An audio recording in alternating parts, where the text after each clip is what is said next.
ನನ್ನ ಶಾಲೆ ಹೆಸರು ಕಸ್ತೂರಬಾ ಗಾಂಧಿ ಬಾಲಿಕಾ ವಿದ್ಯಾಲಯ ದಳವಾಯಿ ಕೊಡಿಯಲ್ಲಿ ನಾನು ಹೇಳಲಿಚ್ಛಿಸುವ ಕಥೆಯ ಹೆಸರು ಕಾಗೆಗಳು ಮತ್ತು ಮರ. ಒಂದಾನೊಂದು ಊರಿನಲ್ಲಿ ಒಂದು ವಿಶಾಲವಾದ ಮೈದಾನವಿತ್ತು. ಮೈದಾನದಲ್ಲಿ ದೊಡ್ಡದಾದ ಆಲದ ಮರವಿತ್ತು. ಆಲದ ಮರವು ಖುಷಿ ಖುಷಿಯಿಂದ ನಲಿದಾಡುತ್ತಿತ್ತು. ಅದೇ ಮೈದಾನಕ್ಕೆ ಹತ್ತಾರು ಹುಡುಗರು ಆಟ ಆಡಲು ಬಂದರು. ಮರದ ಎಲೆಗಳನ್ನು ತೊರೆದರು, ಎಸೆದರು, ಮರದ ಕೊಂಬೆಯನ್ನು ಮುರಿದು ಮತ್ತು ಮರದ ತೊಗಡಿನಲ್ಲಿ ಕೆತ್ತಿದ್ದರು. ಮರವು ಈ ನೋವನ್ನು ತಡೆಯಲಾರದೆ ಜೋರಾಗಿ ಅಳತೊಡಗಿತು. ಅದೇ ಮರದ ಕೊಂಬೆಯ ತುದಿಯಲ್ಲಿ ನೀಲ ಮತ್ತು ಬಾಲ ಎಂಬ ಎರಡು ಕಾಗೆಗಳು ಗೂಡು ಕಟ್ಟಿಕೊಂಡು ವಾಸವಾಗಿದ್ದವು. ಮರದ ಅನಂತರವನ್ನು ಕೇಳಿ ಮರದ ಬಳಿ ಬಂದವು. ಮಿತ್ರ, ನೀವು ಏಕೆ ಅಳುತ್ತಿರುವೆ? ಏನಾಯಿತು ಎಂದು ಕೇಳಿದವು. ಮರವು ನನ್ನ ಕಷ್ಟವನ್ನು ಕೇಳಲು ನೀವಾದರೂ ಬಂದಿರಲ್ಲ ಎಂದು ಖುಷಿ ಪಡುತ್ತಾ ತನಗೆ ನೋವಾಗಿದ್ದ ವಿಷಯಗಳನ್ನು ಚಾಚುತ್ತದೆ ಎಲ್ಲಾನು ಹೇಳಿತು. ಈ ಮಾತನ್ನು ಕೇಳಿ ಖಂಡಿತ ಒಂದು ನಿಮಿಷ ಬರುತ್ತೇವೆ ಎಂದು ಹೊರಟಿದವು. ಮರದಿಂದ ಸ್ಮಶಾನದ ಕಡೆ ಕಾ ಕಾ ಕಾ ಎಂದು ಹಾರಿ ಹೋದವು. ಸ್ಮಶಾನದ ಬಳಿ ಬಂದು ಕೆಳಗೆ ಬಿದ್ದಿದ್ದ ಎಲುಬುಗಳನ್ನು ತೆಗೆದುಕೊಂಡು ಮರದ ಸುತ್ತ ನೇತು ಹಾಕಿದವು.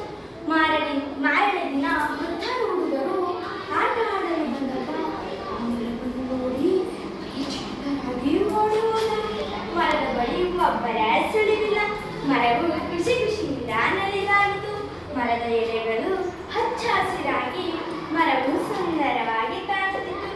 ನೀಲ ಗೂಡಿನಲ್ಲಿ ಮೊಟ್ಟೆಗಳನ್ನು ಹಾಕಿದಳು. ನೀಲ ಮತ್ತು ಬಾಲನಿಗೆ ಆಹಾರ ಹುಡುಕುವ ಪರಿಸ್ಥಿತಿ ಬಂದಿತು. ನೀಲ ಮತ್ತು ಬಾಲ ಮರದ ಬಳಿ ಬಂದು, ನಾನು ಮತ್ತು ಬಾಲ ಆಹಾರ ಹುಡುಕಲು ಹೊರಗಡೆ ಹೋಗುತ್ತಿದ್ದೇವೆ. ಜೋಪಾನ, ಗೂಡಿನಲ್ಲಿ ಮೊಟ್ಟೆಗಳಿವೆ, ಸುತ್ತಮುತ್ತ ಹಾಲಿನ ಪಿಸುಗುಟ್ಟುಗಳಿವೆ ಎಂದು ಹೇಳಿತು. ಮರವು ಸರಿ ಆಯಿತು, ನೀವು ಹೋಗಿ ಬನ್ನಿ, ನಾನು ಜೋಪಾನವಾಗಿ ನೋಡಿಕೊಳ್ಳುತ್ತೇನೆ ಎಂದು ಹೇಳಿತು. ಈ ಮಾತನ್ನು ಕೇಳಿ ನೀಲ ಮತ್ತು ಬಾಲ ಹೊರಟಿದವು. ಸರಸರನೆ ನಾನು ನಿನ್ನ ಮಿತ್ರನಾಗಲು ಇಚ್ಛಿಸುತ್ತೇನೆ. ನನಗೆ ತುಂಬಾ ಹೊಟ್ಟೆಹಸಿದಿದೆ. ನಾನು ತುಂಬಾ ದಿನಗಳಿಂದ ಆಹಾರನೇ ಸೇವಿಸಿಲ್ಲ. ನಿನ್ನ ಮನೆಯಲ್ಲೇ ಮೊಟ್ಟೆಗಳಿವೆಲ್ಲವೇ? ಅದನ್ನು ತಿನ್ನಲಿ ಬಿಡು ಎಂದು ಹೇಳಿತು. ಮರವು ಆಗಲ್ಲ ಎಂದು ಗಮ್ಮನೆ ನಿಂತಿತು. ಹಾವು ಮಾತನ್ನು ಮುಂದುವರೆಸಿತು. ನೀನು ಕಾಗೆಗಳ ಮಿತ್ರನಲ್ಲವೇ? ಕಾಗೆಗಳಿಗಿಂತ ಹಾವೇ ಶ್ರೇಷ್ಠದ್ದು. ಕಾಗೆಗಳ ಶಕ್ತಿಗಿಂತ ಹಾವಿನ ಶಕ್ತಿ ಶ್ರೇಷ್ಠ, ಬಲಶಾಲಿ ಎಂದು ಹೇಳಿ ಮಾತಲ್ಲಿ ಮರಳು ಮಾಡತೊಡಗಿತು. ಮರವು ಮಾತಲ್ಲಿ ಮರಳಾಗಿ, ಸರಿ ಆಯಿತು, ಮೊಟ್ಟೆಗಳನ್ನು ನೀನೇ ತಿಂದುಕೋ ಎಂದು ಹೇಳಿತು. ಆ ಮಾತನ್ನು ಹೇಳಿದ ತಕ್ಷಣವೂ ಮರವು ಸರಸರನೆ ಮರದ ಮೇಲೆ ಹತ್ತಿ ಮೊಟ್ಟೆಗಳನ್ನು ತಿಂದುಕೊಂಡಿತು. ಸಂಜೆ ನೀಲ ಮತ್ತು ಬಾಲ ಮರದ ಬಳಿ ಬಂದಾಗ ಗೂಡಿನಲ್ಲಿ ಮೊಟ್ಟೆಗಳಿರಲಿಲ್ಲ.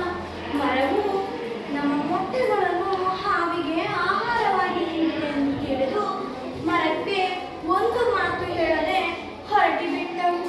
ಹಾವಿನದು ಮತ್ತು ಮರದ ಸ್ನೇಹ ಗಟ್ಟಿಯಾಯಿತು. ಮರವು ಹೇಳಿತು, ನನ್ನ ರಕ್ಷಣೆಯನ್ನು ನೀನು ಮಾಡಬೇಕು ಎಂದು ಹೇಳಿತು. ಹಾವು ಸರಿ ಆಯಿತು, ನಾನು ನಿನ್ನ ರಕ್ಷಣೆಯನ್ನು ಮಾಡುತ್ತೇನೆ ಎಂದು ಮಾತು ಕೊಟ್ಟಿತು. ಮರವು ತನ್ನಲ್ಲಿಯೇ ಒಂದು ಮನೆ ಮಾಡಿ ಕಟ್ಟಿಕೊಂಡಿತು. ಹಾವು ಅಲ್ಲಿಯೇ ವಾಸತೊಡಗಿತು. ಯಾರಾದರೂ ಬಂದರೆ ಅವರಿಗೆ ಕಚ್ಚಿ ಸಾಯಿಸತೊಡಗಿತು. ಸುಮ್ಮನೆ ಕುಂತವರನ್ನು ಕಚ್ಚಿ ಸಾಯಿಸತೊಡಗಿತು.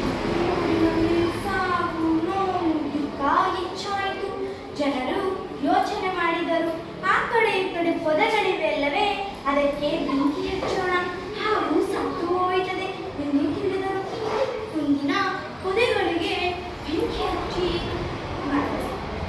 ಹಚ್ಚಿದರು.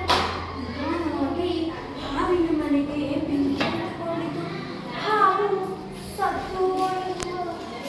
ಅದನ್ನು ನೋಡಿದ ಜನರು ಹಾವು ಸತ್ತು ಹೋಯಿತಲ್ಲವೆಂದು ಅದನ್ನು ನೋಡಿ ಹೊರಟು ಹೋದರು. ನಿಧಾನವಾಗಿ ಮರಕ್ಕೆ ಬೆಂಕಿ ಹಚ್ಚಿಕೊಂಡಿತು. ಮರದ ಬೆಂಕಿಯಿಂದ ಸುಟ್ಟು ಭಸ್ಮವಾಗಿತು. ಹಾವು ಬೆಂಕಿಯಿಂದ ಸತ್ತು ಹೋಯಿತು.